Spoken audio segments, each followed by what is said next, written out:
আলহামদুলিল্লাহ, এখানে একটি প্রশ্ন দেখা যাচ্ছে যে মোহতারাম, পুরুষদের ওয়াজ মাহফিলে যেখানে অধিকাংশ মানুষ যারা মঞ্চে উপবিষ্ট আছেন পুরুষ, সেই পুরুষদের মঞ্চে মহিলারা উঠতে পারবেন কি না, তাফসির মাহফিল হোক এবং ওয়াজ মাহফিল হোক। দ্বিতীয়ত হচ্ছে মহিলাদের মাহফিলে মহিলাদের ওয়াজ করা, মহিলাদের অংশগ্রহণ এবং মঞ্চে মহিলাদের উপবিষ্ট হওয়া, এটা জায়েজ আছে কিনা, এবং কণ্ঠের পর্দার বিষয়ে যে বিষয়টি আছে সে বিষয়টি নিয়েও যদি কিছু বলতেন। খুবই গুরুত্বপূর্ণ একটি বিষয়। আমরা সম্প্রতি দেখতে পাচ্ছি বিশেষ করে উত্তর অঞ্চলে অনেক জায়গায় আমার মা বোনেরা ওয়াজের আয়োজন করেন এবং সেখানে বক্তা মহিলা, শ্রোতা মহিলা, মঞ্চে যারা উপবিষ্ট থাকেন তারাও মহিলা। মহিলাদের পরিবেশে মহিলাদের ওয়াজ, মহিলাদের পরিবেশে মহিলাদের কথোপকথন এবং তাদের নাসিহাত পেশ, এটা ইসলামী শরিয়ায় নিষেধাজ্ঞা নেই, এটা জায়েজ রয়েছে।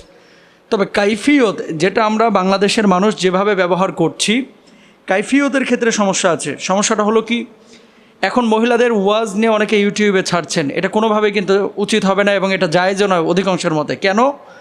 এখানে এই যে মহিলাদের ওয়াজগুলোকে নিয়ে অনেক পুরুষরা আপনার টিকটক বানাচ্ছে, তারপরে অনেক পুরুষ আপনার এই মহিলাদের ওয়াজগুলোকে কাট করে করে বিভিন্ন রিলসের ভিডিওর সাথে অ্যাড করছে এবং মহিলারা অনেক সময় মুখ খুলে আপনার ওয়াজ করছে, যেগুলো ইউটিউবে যাচ্ছে, অধিকাংশ পুরুষ এটাকে দেখতে পায়।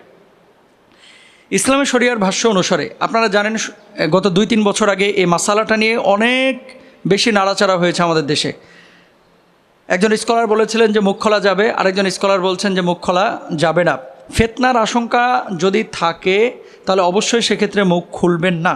এখন মা বোনেরা যদি ওয়াজ মাহফিল করেন তাদের পরিবেশে এটা জায়েজ রয়েছে, কিন্তু যদি সেটাকে ইউটিউবে বা ফেসবুকে উন্মুক্ত করা হয় এক্ষেত্রে ইসলামী শরিয়ার ভাষ্য অনুসারে কোনোভাবে এটা জায়েজ হবে না। কারণ কি, দেখেন আল্লাহ সুবহানাহু ওয়া তাআলা কি বলছেন।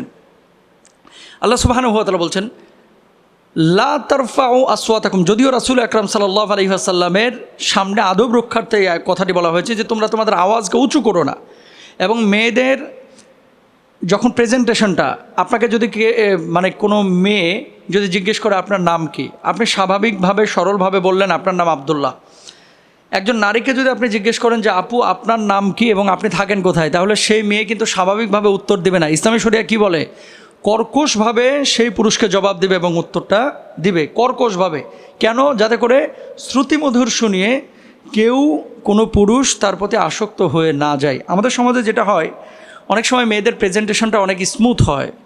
স্মুথ হওয়ার কারণে এই প্রেজেন্টেশনের কারণে অনেক ফিতনা পুরুষদের মধ্যে জাগ্রত হয়। ইভেন নারীদের ক্ষেত্রেও কিন্তু সেম কথা। অনেক সময় বক্তা অনেক সুন্দর দেখতে, অথবা বক্তা খুব স্মার্ট, খুব সুন্দর করে কথা বলে, তার ওয়াজ শোনার কারণে ঈমান বা ইখলাসের চাইতে বেশি কি হয়ে যায়, খায়েশাত জাগে, যদি আমার হাজব্যান্ডটা এই বক্তার মতো হতো, যদি এই পুরুষের মতো আমি একটা হাজব্যান্ড পাইতাম, যদি এই পুরুষের মতো আমি একজন বয়ফ্রেন্ড পাইতাম। এরকম চিন্তা চেতনা যদি কোনো নারীর মধ্যে আসে, সে নারী ভিডিও কোনো ওয়াজ শুনবেন না, অডিও শুনবেন। এখন মেন্টালিটি আপনার কি অবস্থায় আছে? প্রথমত, নারীরা ওয়াজ মাহফিল করতে পারবে নারীদের পরিবেশে, কিন্তু আওয়াজ উঁচু করতে পারবে না। 3 কিলোমিটার দূরে, 1.5 কিলোমিটার, 1 কিলোমিটার দূরে মাইক ব্যবহার করতে পারবেন না। মহিলাদের পরিবেশে মহিলারা কথা বলবে এবং মহিলাদের ওয়াজ ভিডিও এগুলো ইউটিউবে দেওয়া যাবে না। হ্যাঁ, যদি দেন আপনি যদি দেন চেহারা ঢাকা মহিলাদের কোনো চ্যানেলে, যেখানে ফিতনার কোনো আশঙ্কা নেই, এরকম যদি আপনি মনে করেন যে শুধু এখানে ভিউয়ার মহিলা, আপনি দিতে পারেন উন্মুক্তভাবে। কোনোভাবে মুখ খোলা ওয়াজ মহিলাদের দেওয়া যাবে না। এবার আসেন, পুরুষ মাহফিল করতেছে, এই সময় পেছন থেকে মহিলা চলে গেলেন, সেটা এলাকাভিত্তিক লিডার হতে পারেন, নেত্রী হতে পারেন, অথবা আছে না যে কিছু যুবকরা আয়োজন করেছে মাহফিলের, এই যুবকদের মধ্যে একজন নারী স্টেজে উঠে চলে গেছেন, অথবা 3 জন বান্ধবী মিলে এসে ওই যে যুবকদের সাথে এরকম আয়োজন হয়েছে বা যারা আয়োজন করেছেন তাদের সাথে ফোনে যোগাযোগ করেছে, কিরে আমাদের অমুক হুজুর এসেছে, হ্যাঁ আপনাদের হুজুর তো চলে এসেছে। এবার আবেগ সামলাইতে পারলো না, স্টেজে উঠে গেল। স্টেজে উঠে যাওয়ার পরে হুজুরের সাথে কথা তো বলা হচ্ছে না, কারণ হুজুর ওয়াজ করতেছে, বা হুজুর বললে এখানে বিব্রতকর অবস্থায় পড়বে। সেক্ষেত্রে কোনোভাবেই হুজুর যদি দেখে শুনে একজন নারীকে অ্যাকসেপ্ট করে, অবশ্যই সে হুজুর দায়ী থাকবে। আর হুজুর যদি সেক্ষেত্রে বলে যে না, আপনাদের যদি একান্ত কোনো বিষয় থাকে, আমি ওয়াজ মাহফিল শেষ করব, বক্তব্যের পরে আপনারা আড়াল থেকে আমার কাছে প্রশ্ন থ্রো করবেন। আমরা দেখেছি উত্তরাঞ্চলে, দক্ষিণাঞ্চলে এবং বাংলাদেশের বিভিন্ন প্রান্তে অনেক সময় যে বাড়িতে গিয়ে আমরা মেহমান হই, মানে যেখানে উঠেছি, ওই বাড়িতে ওঠার পরে দাদা এসে বলে আমার তো দুগ্গা নাতি আছে, হুজুর আপনার খুব ভক্ত, একটু নাতিরা আপনার সাথে কথা বলতে চাই। তো বক্তা যদি সেক্ষেত্রে সত্যিকার অর্থে আল্লাহওয়ালা হয়, কখনো এগুলো অ্যাকসেপ্ট করবে না।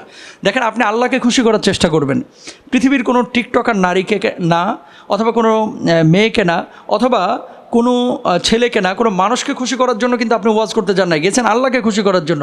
এখন কে কী মনে করলো না করলো এগুলো আপনি খেয়াল করবেন না। আপনি খেয়াল করবেন আপনি আল্লাহর জন্য এখানে কথা বলতে এসেছেন, আপনি আল্লাহকে খুশি করার জন্য কথা বলতে এসেছেন। বক্তা হিসেবে আপনার দায়িত্ব ওখানেই দাঁড়ানো যে খবরদার আমার স্টেজে কোনো নারী উঠতে পারবেন না। কেন উঠতে পারবেন না? যেখানে মাথা উন্মুক্ত, মুখ উন্মুক্ত, অথবা শালীনভাবে এসেছেন, তিনি যদি একান্ত আসেন ভরা মজলিসে যেখানে পুরুষ আছে। আমি আবারও বলি, সব মঞ্চে কিন্তু নেতৃস্থানীয় নেত্রীরা বা নারীরা কিন্তু ওঠে না। অনেক সময় আছে যে একটা সেলফি তোলার জন্য অনেক মেয়ে ওঠে, বিশেষ করে ভারতে আমি দেখেছি, আমার মাহফিলে এরকম হয়েছিল, আমি বারণ করেছি যে আমি ওয়াজই করব না যদি এরকমটা হয়। কিন্তু বাংলাদেশে অনেকেই এই বিষয়গুলোকে মানে উদারতা দেখাইতে দেখাইতে এমন অবস্থা হয়েছে যে পারে না যে বক্তার ঘাড়ের উপরে যে নারী যেয়ে বসে। এমনটা করা যাবে না। ভুলেও আপনারা এটা মনে করেন না আমি নারী বিদ্বেষী, নাউযুবিল্লাহি মিন যালিক।